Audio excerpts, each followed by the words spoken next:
Hello mga kakintab! Ayan mga kakintab, nandito ako sa aking strawberry garden. Ay update ko lang kayo sa aking strawberry garden na nilinisan ko na at tinanggalan ko na ng mga runners. So ito na yung itsura niya.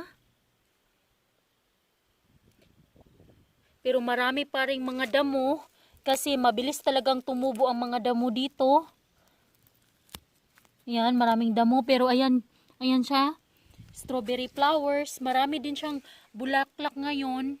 Hindi na yung ano ba, yung sobrang daming mga damo at saka sobrang daming mga runners. So ayan ay nakakahinga na siya ng maluwag, may space na siya.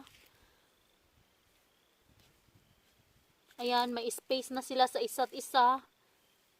Daming mga flowers din. Sana marami tong mga strawberry. Ayan.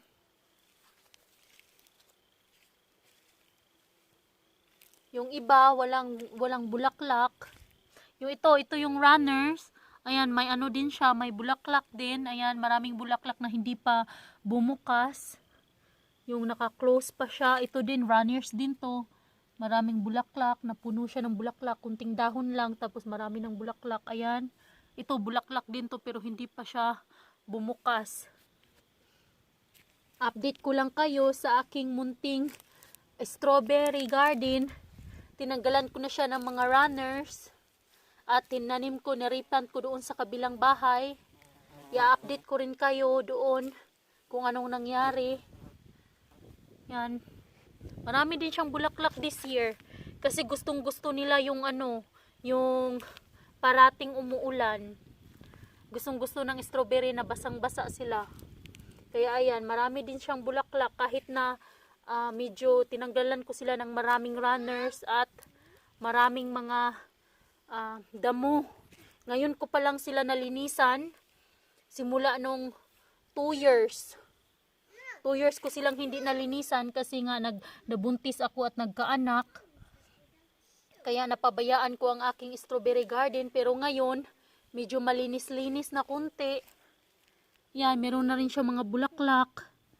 Ayan, ito, ganito. Kailangan to tanggalin para hindi sagabal sa ano nila ng bulaklak. Pag bloom ng bulaklak ng strawberry, kailangan tanggalin ang mga damo. So ayan lang.